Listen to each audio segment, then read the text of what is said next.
வணக்கம், இது ஆர்த்தி கஃபே. இன்னைக்கு நம்ம என்ன பார்க்க போறோம் அப்படின்னா, உதிரி உதிரியான அரிசி உப்புமா வாணலியில எப்படி கலர்றது அப்படிங்கறத நான் இன்னைக்கு உங்களோட ஷேர் பண்ணிக்க போறேன். அரிசி ரவை 15 நிமிஷத்துல எப்படி உடைக்கிறது அப்படிங்கிற வீடியோ போஸ்ட் பண்ணிருந்தேன். அந்த லிங்க் வந்து இந்த டிஸ்கிரிப்ஷன் பாக்ஸ்லயும் கொடுத்துருக்கேன். அந்த ப்ரொசீஜர்ல உடைச்சு வச்ச அரிசி ரவை தான் அது. நியர்லி 3/4 கப் அரிசி ரவை எடுத்திருக்கேன். இப்ப வாணலியில பாத்தீங்க அப்படின்னா நல்லெண்ணெயில கடுகு வெடிக்க விட்டுருக்கேன். தாளிக்க வேண்டிய பொருள் எல்லாம் தாளிச்சிடலாம். அதாவது ஒரு 2 டீஸ்பூன் உளுத்தம் பருப்பு, 2 டீஸ்பூன் கடலை பருப்பு, வரமிளகா, பெருங்காயம் அதெல்லாத்தையும் தாளிச்சுட்டு பார்க்கலாம். தாளிச்சதுக்கு அப்புறமா குட்டி குட்டியா பொடி பொடியா நறுக்கி வச்சிருக்கிற வெங்காயம், இதுல வந்து நான் ஒரு 3 பெரிய வெங்காயம் எடுத்திருக்கேன். ஒரு 100 கிராம் அளவுக்கு சின்ன வெங்காயம் எடுத்திருக்கேன். எல்லாத்தையுமே நல்லா பொடி பொடியா கட் பண்ணியாச்சு. ஸோ இதுல போட்டு வதக்கலாம். வெங்காயத்தோட உப்பையும் சேர்த்து வதக்கும் போது சீக்கிரமா வதங்கிடும். ஸோ தேவையான அளவுக்கு உப்பையும் போட்டு வதக்கிடுவோம்.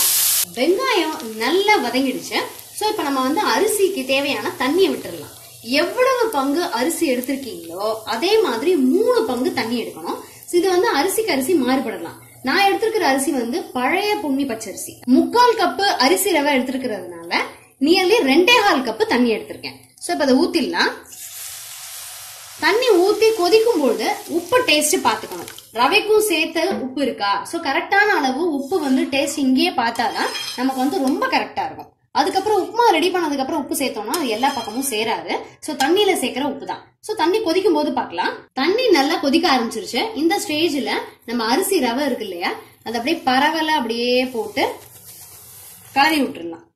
இது வந்து உடனே கலரும் பொழுதுதான் கீழே வந்து நமக்கு கட்டி தட்டாம இருக்கும். அதே மாதிரி தண்ணி நிறைய இருக்கு அப்படிங்கறதுனால உடனே நம்ம நினைக்கிற அளவுக்கு ரவை மாதிரி எல்லாம் இது உடனே கட்டி தட்டிடாது.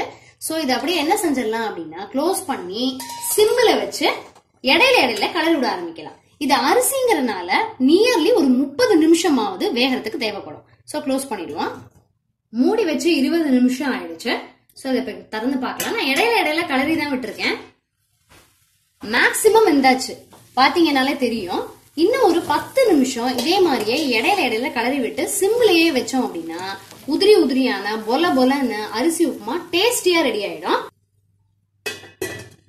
டோட்டலா 30 மினிட்ஸ் ஆயிடுச்சு. சோ இப்ப ஓபன் பண்ணலாம். நல்லாவே வெந்துச்சு. இடையில நான் ஆல்ரெடி சொன்ன மாதிரி கலரி விட்டுட்டு தான் இருக்கேன். உதிரி உதிரியான ஃபென்டாஸ்டிக்கான வாசனையான அரிசி உப்புமா ரெடி. இப்ப நமக்கு வந்து தேங்காய் எண்ணெய் வாசனை பிடிச்சிருந்தது அப்படின்னா இறக்க போறதுக்கு முன்னாடி ஒரு 2-3 டீஸ்பூன் தேங்காய் எண்ணெய் விட்டு நம்ம இறக்கிக்கலாம். நெய் வாசனை பிடிச்சாலும் நெய் விட்டு இறக்கிக்கலாம். நல்ல தேங்காய் சட்னி, சூப்பரான சாம்பாரோட அரிசி உப்புமா கமகமகமான வாய்க்குள்ள போட்டோம்னா அப்படி சாப்பிட்டுக்கிட்டே இருக்கும். அந்த அளவுக்கு டேஸ்டியா இருக்கும். நீங்களும் அதை ட்ரை பண்ணி பாருங்க. குக்கர்ல எப்படி அரிசி உப்புமா பண்றது அப்படிங்கறத ஆல்ரெடி நான் போஸ்ட் பண்ணிருக்கேன். அந்த லிங்கையும் கொடுத்திருக்கேன். நீங்க ரெஃபர் பண்ணிக்கோங்க. சோ இன்னும் ஒரு சூப்பரான வீடியோல சந்திக்கலாம். தேங்க்யூ.